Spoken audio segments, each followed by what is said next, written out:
All right, so welcome back to another episode of Finding Your Way with Lori and Tonya. We are so excited you're here. So if you're a first-time listener, we wholeheartedly believe that there's no coincidences in life. You have found this episode and found us for a reason. So we're sure there's going to be something in today's episode for you. And then if you are a return listener, we're so excited you're back. And thank you. Thank you for listening. We hope that the information and the ideas and what we share has helped you. And if so, please pass it along to somebody else you think would enjoy it. That is the only reason we do this, is just so maybe you guys won't have as hard a time as we did finding lessons, understanding how we feel, finding positivity and mindset, all those things that we've spent a lot of time mining and digging for information. We are putting out here to make it easy for everybody. Today's episode is a little bit tough episode. So we're going to talk about belonging. And then, it kind of started with just a conversation Lori and I had about our true feelings sometimes, which, I think don't surprise either one of us, but kind of does. Yeah. So belonging, being connected, feeling connected to other people, all of that kind of thing. And I was telling Tonya, my whole life, I've sort of felt like I didn't quite fit in or didn't quite belong or was on the outside a little bit, and I think most people that look at me probably would never have a clue about that. She's got lots of friends, she's involved in things, she's active. She takes leadership roles in different circumstances.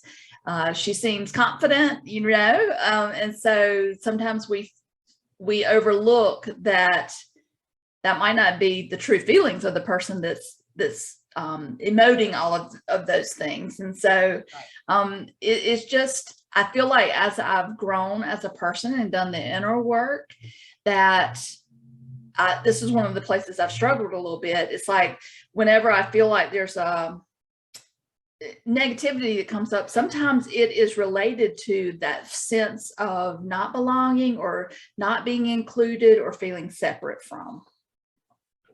Well, and I think, it's interesting to say that because same thing with me. I have pockets of friends. We have our college group. I've got a high school group.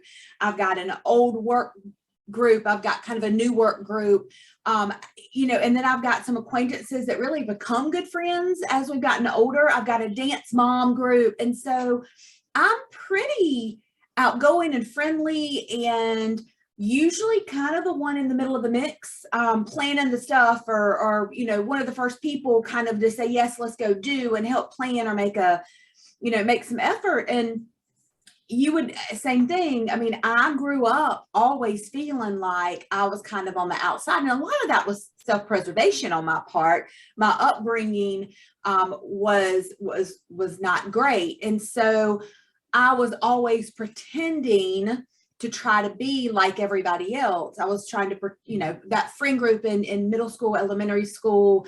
I was masking a lot of the pain and anger and hurt in my living situation.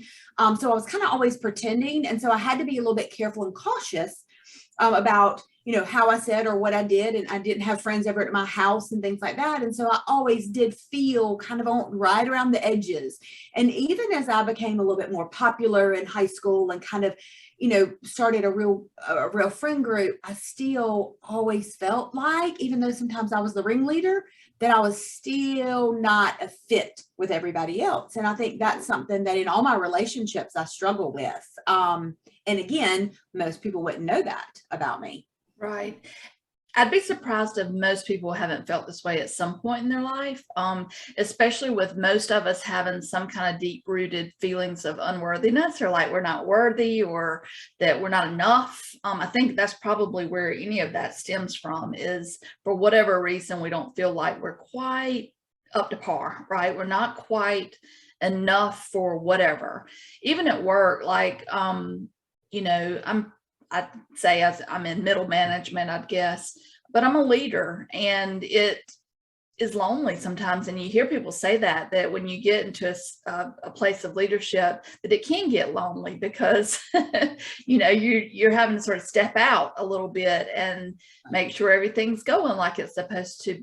And maybe, I don't know, just being a little bit more careful about, what we do and what we don't do and that kind of thing. But it does get lonely. And I even find that sense of not really fitting in there, like at work, even though I'm very successful at work.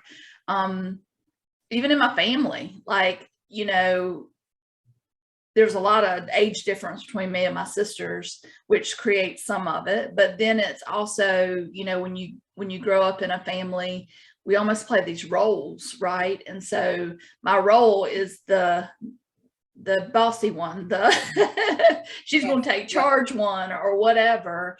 And that's how they see me. And that's not like, if they really thought about it, I'm not really like that anymore. Maybe at one time I was, but I've changed and grown. And so, sort of that feeling of being a little bit outside of that dynamic, because I'm not who I'm being told that I am, right? And so it just shows up in all aspects of life. It's just really interesting. And for me, I think, it's interesting because I was always trying so hard. And so I'm kind of known as the fun friend, the funny one, the one that's got a good comeback, the one that will take the dare, the one that's always, maybe a little on the edge of drinking too much and laughing too loud and just, having a good time. And I'm I'm just the kind of known as the fun friend. So sometimes if I'm not in that mood, but I'm with a group who kind of cast me in that role, sometimes I feel like I have to pretend and play that role. Now I have gotten better about it over the years, especially since we've been doing this work. And what I've found is sometimes when you don't play that role with people that's what they expect, they aren't happy about it. They're not going to say it, and they don't even know they're not happy about it. But the way they treat you might change a little bit. And so I have to be, I guess, trust my true self and really sometimes stand in my real truth of, I used to be that person. Sometimes it was true and sometimes it wasn't. But I've really kind of dialed that back because that's really not who I am anymore. And so when we go places and everybody wants to tell a funny story about, oh, remember when Tonya XYZ, sometimes I cringe and I'm like, oh, but I'm not her anymore. And can we not tell that story anymore? Yeah. And so it's hard because that's when you kind of feel like, okay, I'm around the edges again because I don't want to play that role anymore. Yeah. And we've done this in workshops and stuff before where you do an exercise where you ask yourself, who am I? And you just keep asking until you go a little bit deeper. And who am I pretending to be?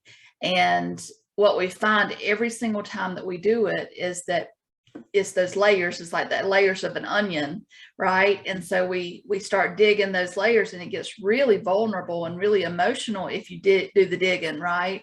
And so it's like, but that's not who I really am. So I'd say, when I do struggle with that sense of not being included, not connecting with people, not feeling that sense of belonging, one of the key things is going inside and getting sort of true to, but what is your truth? Like who are you truly? Because if you know that, sometimes the belonging and stuff doesn't matter as much if you can really tap into that. And I think it also makes you pick and choose when and where you go and who you spend your time with, right? Mm-hmm. And so instead of accepting all the invitations, maybe you don't because you don't want to play that part anymore and you really want to be true to yourself, and you only pick places where you truly now belong and you feel that sense of connection with the right people. Lori and I've talked a ton about like creating a tribe, like a tribe of women who are like-minded, that are somewhat local, that we can, and we've got a great tribe. They're just not local. And we get together once or twice a year, but we've used to talk about that local tribe of women who, again, we can be our true selves, we can learn from, that can learn from us, that we can meet once a month. And really, and I think for both of us, the reason we've had that conversation more than 5 or 10 times is because we want that sense of belonging and we don't want to have to pretend. I would say that was, that's probably the driver behind that, right?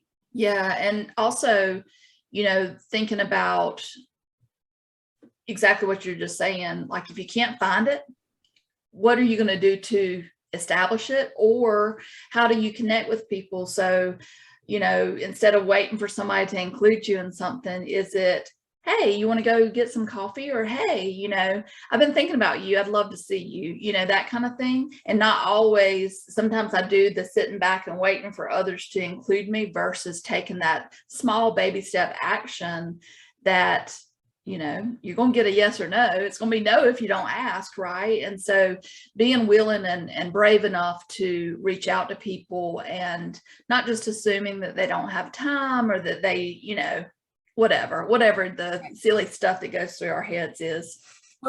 That's what I'm saying. And we create stories, right? So we don't get invited to something that we thought, oh gosh, that hurts my feelings. But we create a story around why we weren't invited. And in the end, I'm sure that it's not even close to the story we've created in our head. And so then we've gotten our feelings hurt and we're in that vulnerable space of not fitting in, not belonging. But and all we have to do sometimes is say, hey, that sounds great. I'd love to go to that with y'all. Mm-hmm. And everybody goes, oh God, come on. We'd love that, and it was just that simple. And I think that sometimes we don't put ourselves out there. Yeah. And it's, Lori and I were just talking about, we do this in our relationships too, with our significant others, right? We wait for them to plan the trip, or we wait for them to plan the romantic dinner. When in the end, all we want is that sense of coupling, love, feeling that partnership. And so why do we have to wait for somebody to create it for us? We can create it ourselves, right? We can say, hey, let's go dinner. Here's what I'm thinking. And we can make that effort first. And so same thing in that belonging piece, I think is if there are people or groups or something that you want to do or try, don't wait to be asked, insert yourself. Yeah.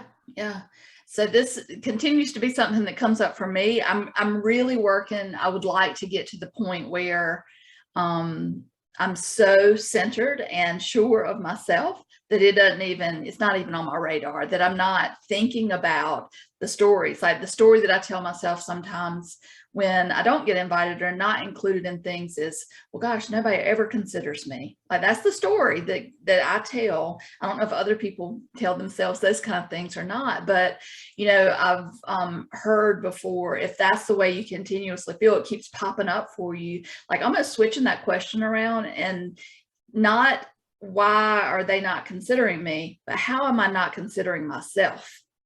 And so maybe I'm doing some things in my own life where I'm not putting myself first. I'm not considering my own feelings. I'm not listening to my true self. And so it's a daily something I work on, because it continues to pop up. So therefore I haven't learned the lesson yet, right? So I'm continuing to strive to get to that point where I don't need that sense of belonging, because I'm so sure in myself that I don't really have that need.